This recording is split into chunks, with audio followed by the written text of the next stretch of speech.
Bonjour et bienvenue à cette capsule. Aujourd'hui, j'ai Madame Laurence Morin, représentante de l'agence Spiritour, agence qui prépare le voyage pour la rencontre mondiale des familles à Philadelphie en septembre. Bonjour. Bonjour Elisabeth. Bon alors d'abord, que puis-je voir à Philadelphie?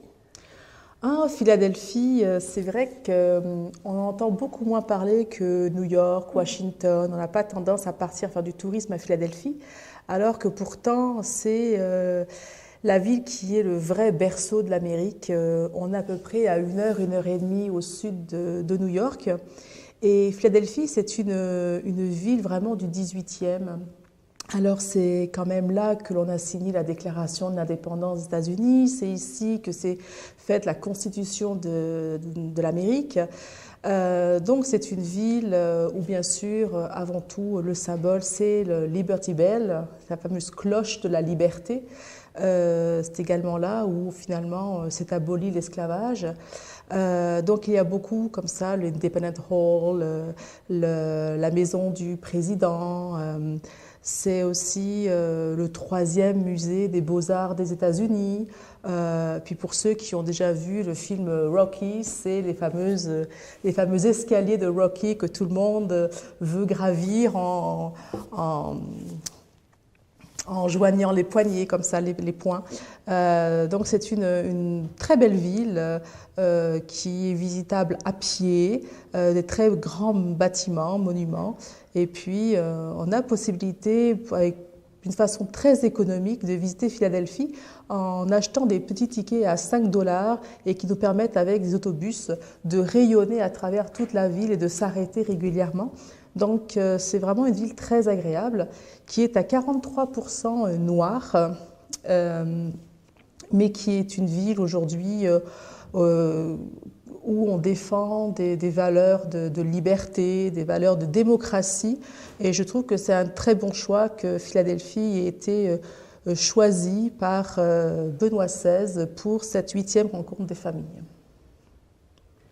Comment s'organise le déplacement vers Philadelphie et le séjour à Philadelphie? Alors en fait, les diocèses du Québec ont fait appel à nos services pour organiser des séjours à Philadelphie. Parce qu'il faut savoir que cette année, c'est un petit peu particulier, puisqu'il y a avant tout la rencontre mondiale des familles qui se déroule du 21 au 25. Et puis ensuite, il y a le pape François qui se joint aux familles pour finalement célébrer la grande famille durant la fin de semaine du 26 et 27 septembre. Alors, on a décidé d'organiser 2 types de programmes. Un programme complet qui partira le 21 septembre et qui rentrera le 28 septembre. Donc, qui permettra à la fois de participer à cette rencontre des familles et puis la fin de semaine qui permettra d'assister au grand rassemblement des familles auquel le pape François doit assister, et puis la grande messe papale du dimanche 27 septembre. Donc 2 voyages différents.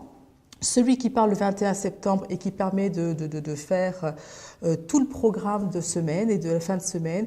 Et puis pour ceux qui éventuellement travaillent, ne peuvent pas se déplacer sur une longue période, ils pourront partir le 25 septembre afin de participer au grand rassemblement de la fin de semaine et rentrer le 28 septembre. Voilà, donc 2 programmes, un long et un court.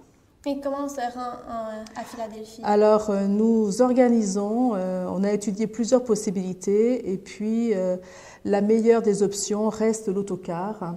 Alors, des autocars partiront de Québec, partiront de Sherbrooke, partiront de Montréal à destination de Philadelphie où nous sommes attendus dès le premier soir, dès le 21 au soir. Les autocars resteront avec nous sur place puisque nos hôtels ne sont pas situés en plein centre-ville de Philadelphie. Au départ, c'était le projet, mais notre souci est que il y a eu comme une spéculation hôtelière sur Philadelphie avec l'annonce que le pape viendrait à Philadelphie. Donc les hôtels, les prix des hôtels ont quadruplé, etc. Donc on s'est finalement déplacé un petit peu à l'extérieur, mais on est quand même très proche, on est à moins de 10 km du centre-ville. Et puis, donc, nous allons loger dans des hôtels 3 étoiles au sud de Philadelphie, au New Jersey, mais c'est juste à côté finalement. Et puis, le matin, notre autobus nous amènera assister au congrès, assister au rassemblement et nous ramènera le soir à l'hôtel. Finalement, c'était une belle option qui nous permet d'avoir des forfaits à des prix qui sont très abordables. Voilà, donc des transports jusqu'à Philadelphie, un hôtel avec des déjeuners compris, et puis des navettes qui tous les jours vont à Philadelphie et reviennent à l'hôtel. C'est ce que nous avons prévu. Et on peut s'inscrire jusqu'à quand? Alors c'est sûr que pour Philadelphie, c'est vraiment un événement, on va dire, qui est exceptionnel. Dans la mesure où il y a en plus un congrès, alors il demande, le centre de convention de Philadelphie demande des réservations avant la mi-mars. Alors nous sommes déjà début février, c'est sûr. On peut s'inscrire après la mi-mars, mais les prix augmentent. Philadelphie a une politique après la mi-mars qui fait qu'elle augmente le prix du forfait congrès. Nos hôtels également risquent d'augmenter. Donc une politique un petit peu particulière Philadelphie, et nous en tant qu'agence de voyage, on est amenés à se plier à cette politique, ce qui fait qu'on encourage vivement tous ceux qui seraient intéressés, toutes les familles intéressées à s'inscrire avant la mi-mars. Et quels sont les avantages d'y aller avec Spiritour? Disons que certaines personnes y vont de façon individuelle et il n'y a aucun souci avec ça.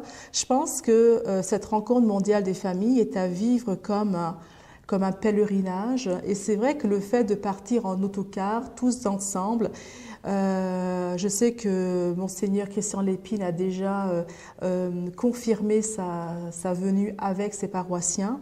Sans doute d'autres prêtres, d'autres paroisses ou diocèses vont se joindre à cette rencontre mondiale des familles. Donc on part en pèlerinage, il va y avoir des animations liées à la famille dans les autocars, hein, puisqu'il y aura des accompagnateurs des paroisses, des diocèses, de l'organisation des familles.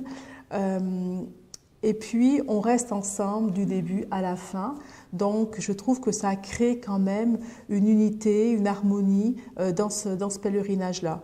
Alors, bien entendu, toute personne peut y aller de façon individuelle. Il peut y trouver, bien sûr, un avantage financier parce qu'il est facile de trouver une chambre sur Internet. Mais il devra, en contrepartie, prendre son véhicule tous les matins pour venir dans Philadelphie, dans le centre-ville. Et on sait que un stationnement à la journée à Philadelphie coûte à peu près dans les 25 $. Il faut prendre le pont Benjamin Franklin Bridge tous les matins et c'est 5 $ tous les matins pour passer le pont. Donc il y a comme ça des avantages et des inconvénients. Alors je pense que c'est avant tout dans un esprit de famille justement qu'on peut se déplacer à cette rencontre mondiale des familles et partir en pèlerinage en autocar avec d'autres paroissiens. Ça fait une belle expérience aussi. Tout à fait, oui, je vois tous ceux, il y a 2 ans, qui sont partis à Milan avec nous ou au Mexique. On garde toujours de merveilleux souvenirs et puis parce que justement, il y avait cette unité de groupe. Ils ont vécu une expérience unique ensemble. Voilà. Alors, merci beaucoup pour tous ces renseignements. Je vous en prie. À la prochaine.